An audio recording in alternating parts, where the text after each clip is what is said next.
Hello, everybody. Welcome. It is time to turn our focus to the draft. We are going to preview all the narratives coming from the Carlton Football Club around the draft. There's a lot of picks that we have in our hand, and I've brought in Pommy once again for draft number 7. Yeah, we're getting there, aren't we? Yeah, we're getting to that 10. The 10th. Can you imagine? 2019 draft. Who was that? Was that like Sam Ramsey and Josh Honey? Yeah, it was Chef, wasn't it? From memory. Oh, no. Walsh, Stocker. No. Sorry. Year after Walsh. Yeah, it was the Noah, because 2019 was what? It was DeLuca mid-season. I know that because I remember that was our first ever mid-season. That's I remember players. Let's have a think. Yeah, it would have been the Rowell draft, wasn't it? We first did. Yep. Mm-hmm. Because from memory, we traded our pick, didn't we? Yes, that's right. The future pick for Stocker. Yeah. So we would have done the draft before. Walsh and Stocker. Yeah, true. Because Stocker was Luke Hodge. Yeah. Because the year after it was Sam Phil, wasn't it? That was because we did the roulette, didn't we, with the Adelaide pick, and they actually were worse than us. So it was like one of the best trades of all time, and then we traded that pick out. So this is draft number 8, year 8. Yeah, hey, look at that, we're flying. And surprise, we're still shit. Yeah, do you know what I mean? I mean, look, the picks are getting better. Let's be honest. Yep. Like last year, we traded in for 3. That was like the first time that for ages that I'd done a top 5 pick. So these picks are getting where you want them to be, 9 and 11. Like that's probably where I'd expect to be at worst. Yeah. Hopefully one day I'll get to do a draft preview of what you do with pick 18. True. It's the dream. Well, mate, there's so much to get through. We're going to get through all the picks that we've got. We're going to talk about strategies, questions that are on everyone's mind. Harry Dean, Jack Ison. We can talk about Gresham as well. We can talk about, potential targets. Just a little brief summary on some of the names to keep an eye out for. And even another narrative around if we trade out of this draft into, next year's draft or whatever. So all the questions, the FAQs around the 2025 draft, we'll try and cover them here. And then we can package this up, and this can be the master plan, the Carlton Football Club master plan. Master plan. It's huge. Hey, let's do it. My favorite. We do this every year, so I know we're officially starting work. Yep. Well, how about this, right? So these are the picks in hand right now. But before we get through them, maybe we will just do some definitions again for some people. So what are some of the basic definitions that you think we need to understand going into this draft? Because I think there's points, there's matching, there's discount on matching a bid. So maybe we'll run through those 3. Okay, well, I mean, the first one you've got to know is you only get the picks that you have spots on your senior list. So Carlton still have got a bit of business to attend to. As of today, we have 34 people on our list. On our senior list, 7 on the rookie A, 2 on the rookie B, totaling 43. You can have a max of 44. So Carlton have got a bit of work to do. So that would allude, if you are an Eagle observer, that Mitch McGovern will be delisted. There is no way they re-sign him as a senior player at this stage. You'd imagine Will White and Flynn Young also are told that they'll be trained on. And there's also going to be Elijah Hollands, which we expect Carlton are going to delist as well, pay out. So that would say that you would have 32 on your senior list, 5 on your rookie, 2 on rookie B. So that means you've got 39. Carlton would take the first 4 picks you see on the screen into the AFL draft because you are only allowed the amount of picks that you have on your senior list. So that would be how that would work in that scenario. Potentially, if they sack someone else or do some more maneuverability, 67 may come into play there. You literally just answered maybe 4 to 5 questions in one paragraph right there. Hey, you've asked me so much now. I've learned to condense it. The first time you asked me that was probably an hour. I'm getting good at briefing it. So yeah, so that's going to be a really interesting one there. So remember that rule. That rule, though, remember, as you learned last year, is disregarded once pick 1 is live. So you can have as many picks as you want. You could trade, for argument's sake, 43 for 8 lots of 80. There's no rules on how many picks you can own when the draft starts. It only applies before the draft starts. Gotcha. Which is how Gold Coast cheat. Now, given we have a father-son prospect, Harry Dean, and some NGA prospects as well, that means the concept of matching a bid comes up. So what does it mean, and what does the discount mean for when you do match a bid, and what is the discount? Yeah, so they've knocked it down to 10% this year. It used to be 20%, so everything you've learned last year. There's a big common miss. My biggest annoyance is people will go like this. Oh my gosh, what happens if it's pick 7? That's going to cause chaos, but they never take into account the other bid matches. So we'll do it first, the example, as if there is no other NGAs and there's only Carlton players. Let's just say Annabelle, players like that don't exist, Seeker Euland, just Harry Dean is the only player. So if it came in at pick 7, which we would guess Richmond won't bid, Eagles won't bid, Essendon might relive the glory years of Dodoro. I don't think they will. Melbourne, though, you can make a strong case. Key defender is on their list of what they'd like. So let's just use pick 7 as the example. Pick 7 in the AFL draft carries 1543's worth of points. I want you to imagine it's like Costco versus Coles. You've got a special little Costco card because he's an NGA. You get a little bit of a discount, so you pay less than the average consumer. That means Carlton owe 1389 in points. Carlton's pick 9 is 1355 of points. So those eagle-eyed observers will realize that you've still got a little bit of a deficit there. You're about, 34 less. So Carlton then would have to use pick 11 to match that bid. So that would total 2,560. So Carlton then get changed. Now, it's important the AFL rules are very clear on this. Just because Carlton would use pick 9, and that's 50, let's just say less than 50 points owing, you can't use pick 63 or pick 43 to pay that debt. It goes in numerical order. So if you own pick 9, you can't pay the debt. They then take money off pick 10, pick 11, so on and so forth. So Carlton's, in this scenario, so no one gets confused, let's just say that happened. Carlton would have a total of 2,560 points minus 1389. Pick 11 technically becomes pick 12. So it would go push down one more spot. That's if there's no bids elsewhere. Bids are good for Carlton, though, because the way AFL's discount works, the further the picks go down, the less you owe. So in reality, what you're probably going to see on draft night is the bid comes in at, let's say, Melbourne's, but on draft night, that's 10. Carlton will just lose a spot with their second first round pick, providing they don't trade out. Yeah.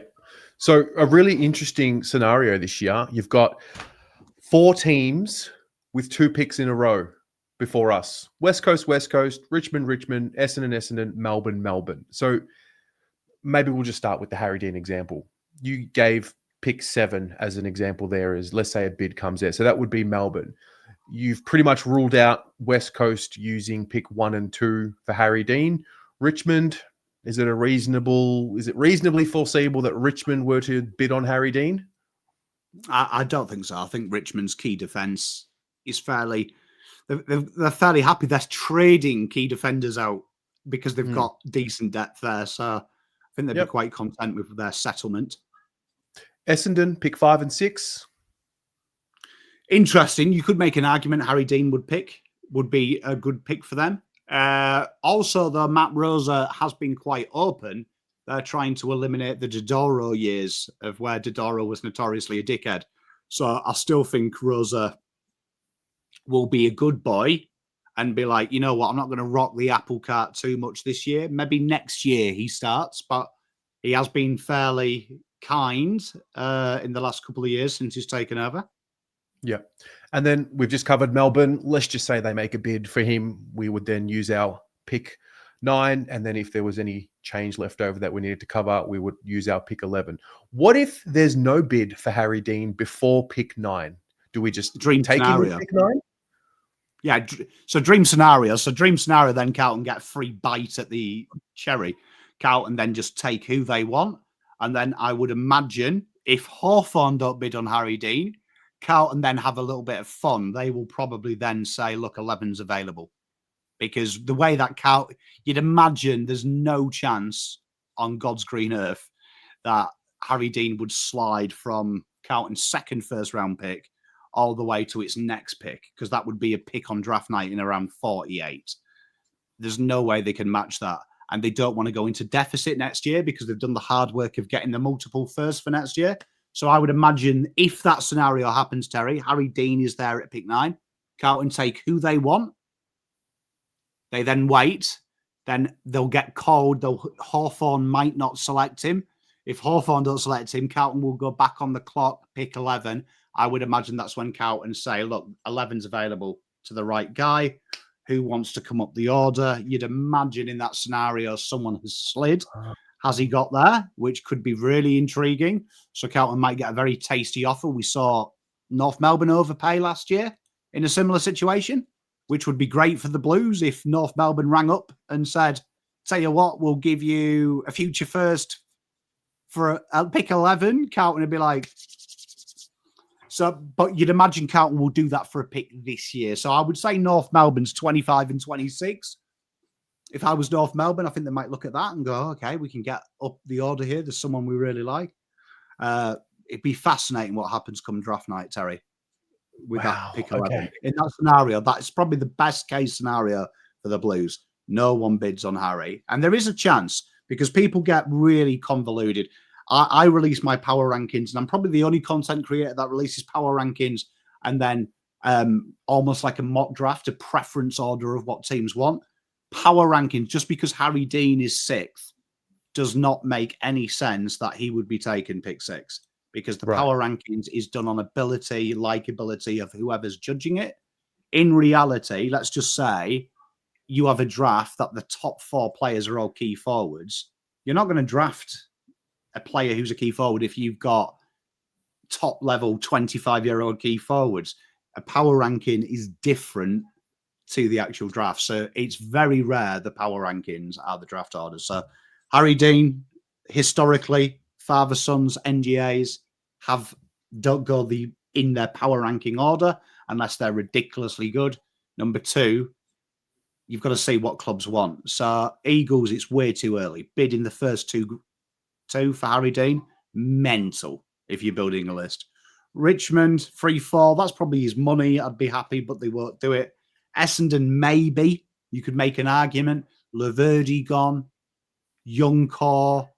Do they have a natural dynamo interceptor? But you've also got to offset it what's in the draft that is Harry Dean like. There isn't at that stage. Probably where Taylor and your players like that, that's probably where you start bidding on Harry Dean, where it's like, because you don't see in the AFL, people don't understand this. No one goes, pick 3, Harry Dean, matched. Oh, okay, actually, we were going to take a midfielder, give me Dyson Sharp. They usually take what they're actually buying. So you look at the other defenders around. So yeah, I think Carlton will be fine. I think 9 will be used. Yeah. Is there a scenario like last year where we trade up, ahead of pick 9? Would that be worthwhile? Well, I mean, this is an interesting one because if you did that, you'd want change. So let's just say on average, let's just be safe. Let's say the bid as an average will be pick 7. Let's all just establish pick 7 is where it's going to come in and settle ourselves. We've got 1380s worth of points. Outside of Carlton's first 2 picks, we only have 200s worth of points. The AFL rules are quite clear that you can go into deficit, which has happened only a couple of times. Liam Henry was the last time we saw someone go into deficit. But that means you're allowed to go into deficit of 1,167 points, as if you've won the flag. They provisionally say your future debt is winning the flag. Carlton would be mental if they don't get picks back to help match that Dean bid. So I can't see anyone in the world doing 9 and 11, and I can't see the value of trading a future unless you've got guaranteed to get a future to get into 4-3. But there is a player there that interests Carlton. I could make an argument for him, and that's a gentleman called Cooper Duff Tytler, ruck forward. We've lost a ruck forward. He is an incredible mobile, modern-day hybrid ruckman. We've lost an incredible modern-day hybrid ruckman. He smashed it in the VFL. He played for Essendon. He didn't look out of place at all, which is something that you do look. It's very rare. Not many people who cover the draft talk about the State League scene. State League is very, very important when you actually look at what these players can do. He didn't look out of place. He got amongst the goals. He had a very strong VFL game. He's a slow burn, but probably if Carlton wanted to go up the order, you'd say Cooper would be the like for like. I can't really make an argument for it, though, because I think Hudson is the Timu version of Cooper Duff Tytler. So is it really that much of a need? I don't know. I'll let the audience decide. Okay. So why don't we go through these picks and maybe we can talk about some players as well. We'll park Harry Dean for a hot minute. Is there a player? Now, let's just play out a scenario where there is no bid before pick 9 for Harry Dean. And we get to a scenario where we say, okay, there's another player that we want with pick 9 and we have pick 11 ready for Harry Dean to take him there. Who is that player for you if it's a pick 9, or maybe a couple of players that stand out for you? Well, I mean, the dream scenario for me, football is based on transition. Carlton are in that horrible position at the minute, aren't they, of where then we need speed, we need ball use. It's almost ad nauseum at this situation. Carlton have to look, in my opinion, at someone like Josh Lindsay. Josh Lindsay is Mr. Football at the minute. He is the John Lennon of kicking. Absolutely amazing. His ability to hit targets is second to none. Will Dersmith's interview that dropped last week was fascinating on the Lunchtime podcast. He said, all I've got to do is give myself a centimetre of space, and the next thing I know, the ball is hitting me on the chest. It's quite funny when you watch highlight reels. Footy Stuff does some great videos on making highlight reels. Some of them are quite convoluted that they've ignored the mistakes. Josh Lindsay is a walking highlight reel when he kicks the football. It's very rare that he does it. He's a leader. He's also got a little bit of run and carry about him. Incredibly impressed by him. And for a team that definitely outside run, transitional pace, and the fact that they've lost Kerno and De Koning, which they make up nearly half of Carlton's contested aerial marks last year when they're playing, you've got to redefine your structure. And one of them ways is you go from a kick mark side to a more quick zip mark side. And this guy is that type of player. Him off the halfback line, there's not many better players I've seen in the draft that deliver a football like old Josh. Yeah, when I watched his highlights, that left foot just, I don't recall. Yeah, I don't recall having too many players that can do that. I think the other thing that I want to look out for this year and maybe just feed to you is certain characteristics.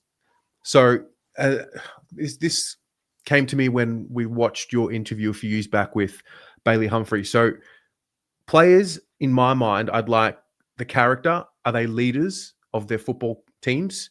Have they faced hardship, whether that means overcoming injury or personal struggles? Because I kind of want to get a sense of how you come into Carlton. So you're going to have to deal with external noise and pressure. Now, nothing's really going to replicate the AFL, but there are certain players who have gone through certain things that can hold them in good stead. I agree. So, I mean, we know I'm obsessed with players who are leaders. I like young captains. Cowan? Josh is a fascinating one in the terms of that he was like a top 5 pick and everyone's fallen out of love with him recently, purely because we're at that time of year where everyone has to be a midfielder. So I think the fact he keeps stepping up to the plate, he's played in winning sides, losing sides. I think that's something that really excites me about Josh, that he's been there, he's done it, and he continually does it. and reminds me of a very, very, very, very exciting type player that Carlton have had. He reminds me of that Cade Simpson, that reliability. I think he's a better player than Cade Simpson, which is important, but how he plays is he's got that Cade Simpson ability of that he's always involved, win, lose, or draw. He doesn't drop his colours. Okay. Anyone else? Well, look, what are Carlton fans obsessed with? Speed, power, probably endurance. And there is a gentleman in this that is the Usain Bolt of the draft, and that is Sam Grilge. Very, very good little player. This guy is faster than lightning. Absolute speedster. Has played off the halfback, played on the wing, pinch hit in the midfield. Ironically, at the start of the show, we talked about Sam Philp's draft, which made me laugh because here you are, Philp 2.0, but actually good. What Philp was meant to be, Sammy is a very quick player, incredible dash. So this could be an area as well. Is 9 early? In my opinion, it is, but 9 will technically be 12 by draft night. It's probably about his money. This guy here would offer a different point of difference for a team like Carlton that last year dominated internal stats, dominated intercept stats. The two big fall-offs for Carlton is they do sweet FA with the ball they win in the midfield, and they are one of the worst teams in the back half of the ground, which does scream you need someone to get the ball moving when you do the hard work. Sammy is definitely that type of player that could. He's what you hoped Sard would be all the time. Right. So Josh Lindsay, Sam Grilge? Yeah. Grill. These are guys that you think will definitely go in that top 10?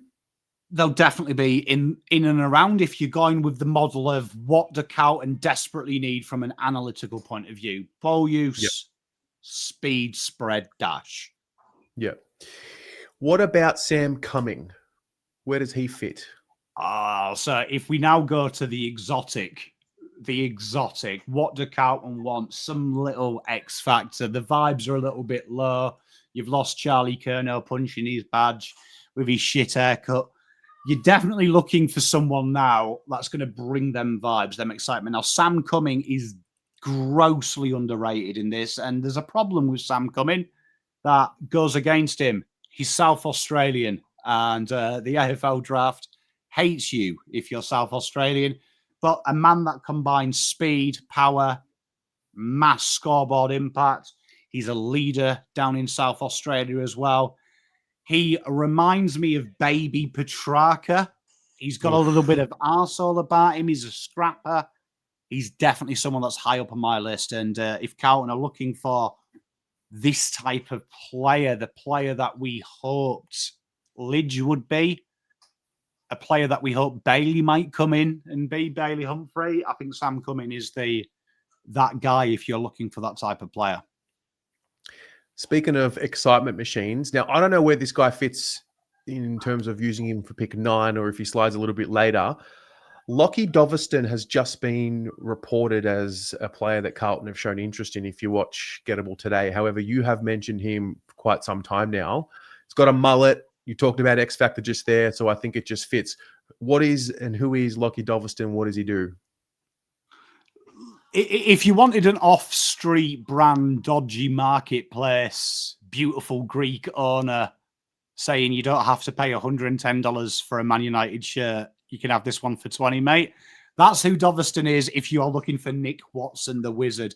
He is an absolute goal machine, absolute dynamo as well. Anyone who is playing under 18s football with a mullet, playing in front of an audience of 6 people for Eastern Rangers at the start of the year and giving it the big un when you've kicked a goal from the boundary, that's the type of player that Doverston is. He is that guy. And that's why we've talked about him a lot.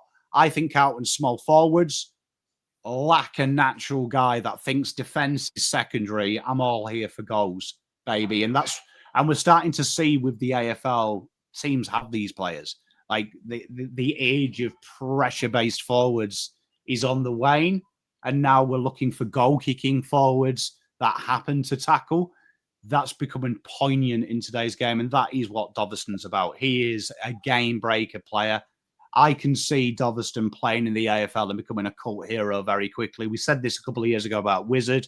It was written all over Nick Watson's face that once he comes in the AFL, everyone's going to like him. Same with Kako last year.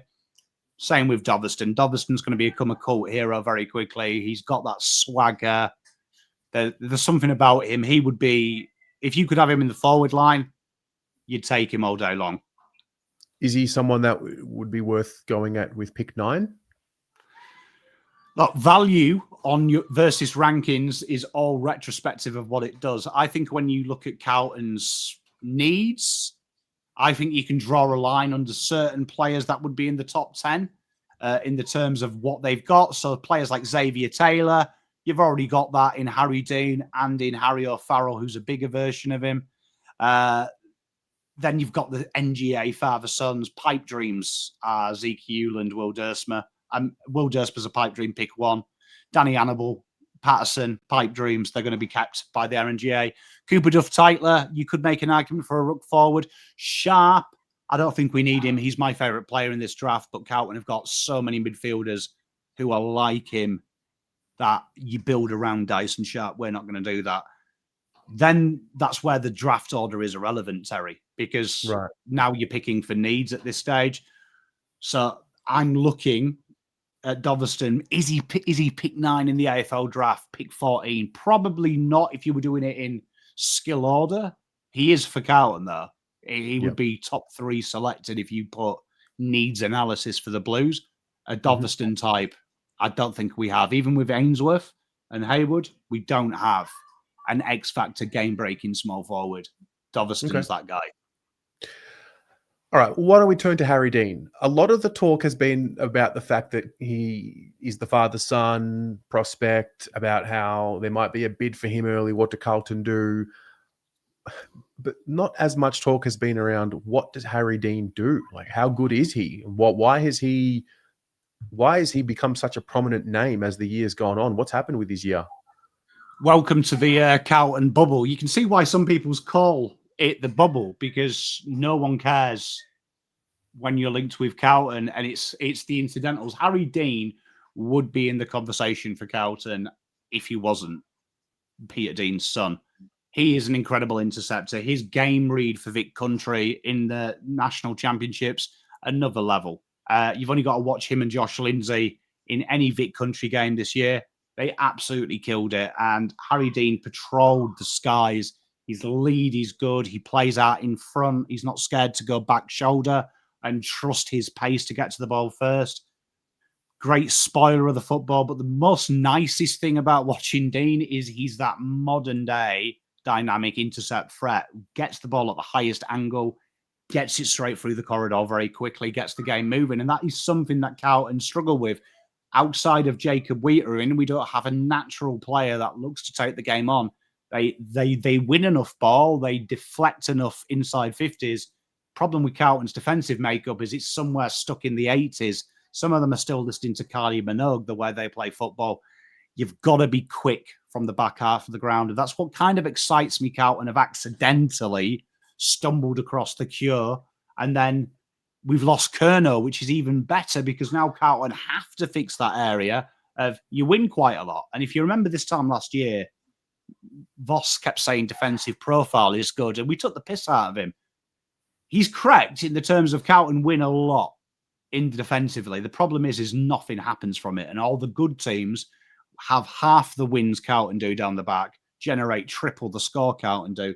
Carlton now have got a very dangerous backline. Harry Dean, Harry O'Farrell once he's fit, and them three as a 3 attack are incredibly exciting.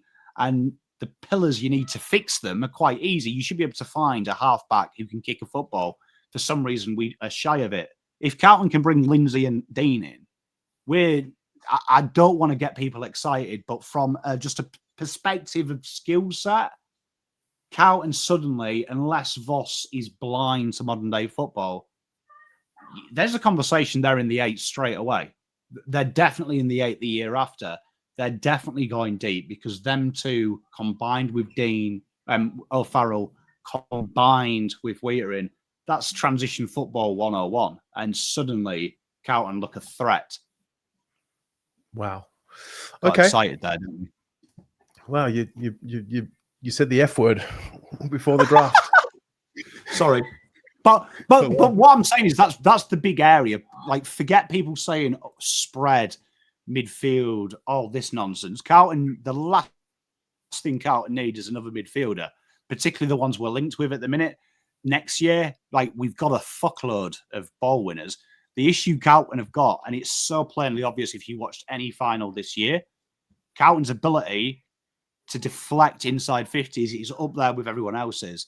The big issue is when they do, it doesn't go anywhere. When Brisbane win the ball back, that ball's coming back 6 points at the other end. So Carlton have got to address that. And that fixes everything. When you move the ball quicker with purpose, you look smarter, you look better. Look at the back end of 2023 where Carlton were top 4 defensive half because they just played devil-may-care football.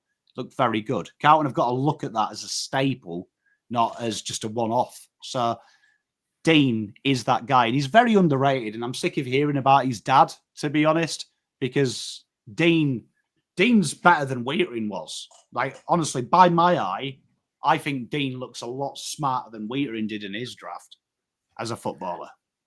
You can tell Wheatering was good. Dean's a lot better already. That's a big rap. So what about, there's 2 other names here. I don't know if they're relevant for first round, but Mitch Marsh and Aiden Schubert, are they in this conversation or are they more for after the pick 11? They're still in there. If Carlton wanted to go, so when you look at it, when you look at like the obvious things, you've got like, the spread, the ball use from the back half the ground. But then if you look at it from a different point of view, what have Carlton lost in the off-season? The biggest haul is tall people, isn't it? It's TDK, it's JSOS, and it's Charlie Kerner. And 2 of them are front centre players. TDK, we know we like to slide him forward. Kerner, obviously, dual Coleman medalist, so he's a forward. Carlton have got to adapt. So one that strikes out straight away is when you look at our depth chart, it's Harry Mackay, medium-sized players, Kemp, Moyer, and then Hudson O'Keefe, an absolute giant over just on the 200 centimetre mark, but very raw. Do Carlton have the depth? So the first name that would ring the bell would be Aiden Schubert, and he's definitely a top 10 pick. He's the best ruck he's the best ruck forward in the draft in this outside of Cooper Duff Tytler. He's definitely the most solid key forward we've seen. Was sensational in the national champs. Likes to pinch it in the ruck, very mobile, works up and hard down the ground. Nice set shot as well. And the other guy would be Mitch Marsh. And Mitch Marsh, for me, we were one of the first channels to talk about him before national champs. And the first game, he kicked a fuckload of goals. So we loved a little bit of Mitchy Marsh. He's just continued that form. This guy is a freak of nature. He's undersized, though. He's 191, but this could be an intriguing one. I think the next meta of the AFL is medium-sized, fast-roaming forwards. And when people look at how Adelaide play, a big part of that is Darcy Fogarty, who's not 220 centimetres like your Darcy's. He works hard up the ground and he creates space in behind. So looking at Mitch Marsh, this could be an intriguing one because he's a goal machine. He's a goal assist machine. His ground coverage and his link-up play is second to none. Suddenly allows you to play Harry in the goal square. And I think Mitch Marsh is miles ahead of anything Carlton have got on their list in terms of just pure understanding of the football. So Mitch Marsh and Schubert definitely options when you've lost tall players. Okay, so that is more or less our first round conversation there. Then we'll turn to the next pick. So pretty much 43, 54, 67, 72, 87, 105 onwards. And I mean, what are we thinking here? Let's just say best case scenario, or one of the best case scenarios, is Lindsay and Dean have come to the club. There's Jack Ison and I think Tyson Gresham as well as the NGA kids that have been spoken about. Where do they fall? And, what's the state of play after round 1? Well, I'd imagine Ison, just because of the position he plays, he's definitely a top 40 talent. I'm a huge fan of Jack Ison as well. I think long-term, this guy could go far. These are the types of players, though, that you're looking at 200 points to bid match. So it's not hard to do. It's not hard to do. And the best way to think of it, this is where you do look at deficit. We saw Liam Henry do that. If you go into deficit at this point, life is good. If Carlton, I think Carlton genuinely, it's going to be like when people got upset about Ben Camperelli. I remember doing the show with you last year and saying, Ben Camperelli ain't been taken top 40. Lucas Camperelli ain't been top, like, just get it out of your head.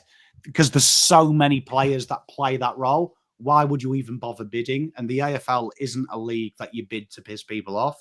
You bid to acquire talent. It's not used how it should be. In an ideal world, West Coast right now should go pick 2. Their first names off the hat. Pick 1 should be Zeke Hewland, Danny Hannibal, Bo Adensol, Harry Dean. They should make every other club pay pick 1 for their NGAs. It's never going to happen in the AFL. So if Carlton can get 43, this is a really exciting pick. This is where, if you went, let's just say, Josh Lindsay, this area here is full of run and carry players, your mid-40s. It's full of run and carry players or points of difference players. So there is a player called Latrell Sumner Pickett, who is related to Keziah Pickett, who has been tearing it up in seniors this year, come almost from nowhere. He's just a goal-kicking machine. So he could definitely be someone that Carlton would look at. I could imagine him working incredibly well with Jesse Motlop as well. So this could be a real fascinating one because, yes, his back-end form has been insane at Glenelg. And obviously, he knows the boys. He knows the campers. He's got some mates there. But this guy obviously playing 3 senior games this year, averaging 2 goals a game at 19 years old. Sandford is the most physically close league to the AFL. If you can do it in Sandford, you probably can do it in AFL. Yeah. If Pickett is a name that's of interest, right? Does that mean we're still going to be taking Ison and Gresham? Or is that not something we should be assuming here? Gresham, I would be. He's got talent. I would be very surprised to see him selected in the main draft. And right, but Ison, I think you've got to take Ison mid forward. Very underrated. He's played more school football this year than he did anywhere else. Now, most people, the uneducated among us, will say, "Oh, it's because he's got a scholarship." The sinister who have watched the draft for a long time will say Carlton put a little bit of pressure to try and limit his exposure, which has worked incredibly well. But he's very exciting, Jack Ison. Do you remember when people used to think Brodie Kemp was a midfielder? And it was like the most mental thing ever because he played a little bit of midfield to gain some exposure. And it turned out he's exactly what he was drafted as, a forward, ironically. Jack Ison is what people misassumed and misappropriated Brodie Kemp with. He's that oversized guy that can play in the midfield, burst forward, an elite kick. Has to be said, his kick and his footy IQ are another level. If you go and watch his games, a lot of them available. I would implore everyone at home to download the NAB app, the NAB Tots Talent League app, and the AFL Ready to Play footy app. It's a big green thing called AFL Play. You'll be able to watch the highlights of every game. Go and watch any Oakley Chargers game this year. Go and watch the Metro games. His link-up play is really, really strong. And he's definitely the type of player that you want at Carlton Football Club. Definitely want to see it. So look out for him. I think if he played the full year, we'll be talking top 20. Wow. So ideally, we get to 43 and we just take Ison. Well, in an ideal world, let's just play it out. 9, let's go Josh Lindsay. Let's go. Well, I'll tell you what, we'll do worst case scenario. Pick 7, Melbourne. Harry Dean. Carlton lose 9, 11 becomes roughly 12. Roughly 12. Without looking at the data sheet, it'll be about 12 or 13. Obviously, it'll be pushed back with other bid matches. Then Carlton somehow do that. They take Josh Lindsay with pick 12, 13. Carlton now have Dean and Lindsay in the bank. Everyone's happy. Happy days. We get to 43. No one takes Jack Ison. Carlton take 43. Latrell Sumner Pickett. He comes to the club. Then everyone will do what they did with Ben Camporelli. Oh, shit, Carlton have an NGA still there. Pick 50. We bid on Jack Ison. Carlton lose 54, matching Jack Ison. We move on with our life. Draft complete. Jack Ison, Latrell Sumner Pickett, Josh Lindsay, Harry Dean. And then away you go. So these end picks here, 67, 72, 87, 105, that's just more like break glass in case of emergency? Just because the AFL give you them picks, like we said back to the start of the show, where Carlton are as a list spot. At the minute, Carlton only have four list spots as it is on the senior list, but they can't even use them because they've got 43 total.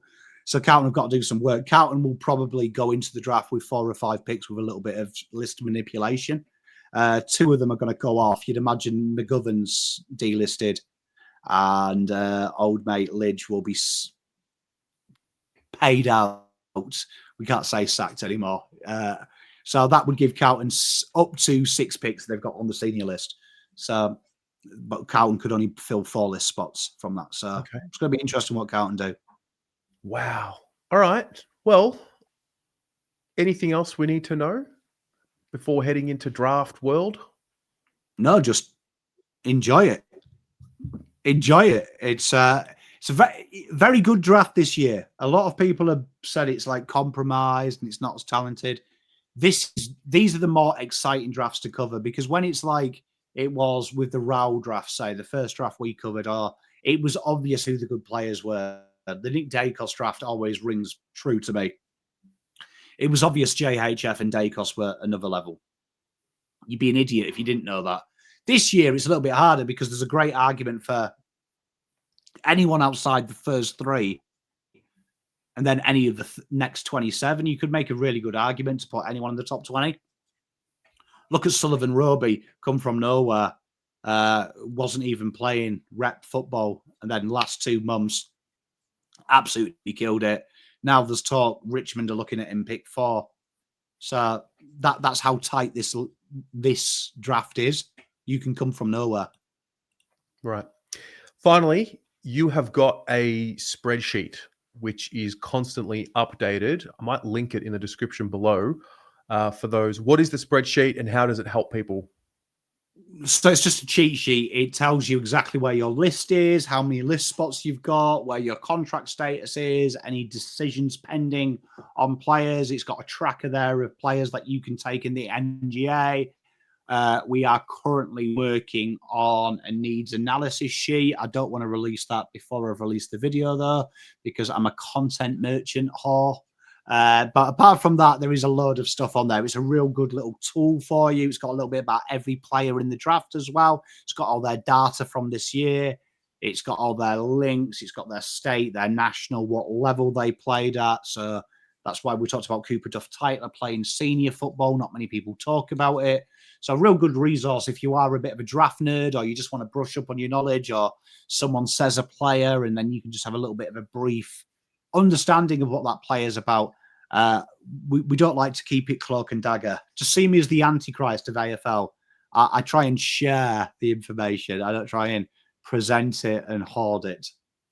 Yeah. Well, I think the other useful tool there is around how you've listed the picks and what their point value is. So for those of you who struggle to understand the points value, there's a column there with what each pick is worth from a points perspective, and then also what it's worth with a discount for a matched bid. So very useful stuff. Pommy, buckle up. Looking forward to seeing what comes of the 2025 AFL draft. I can't wait, mate. I am looking forward to it as always. All righty. See you soon.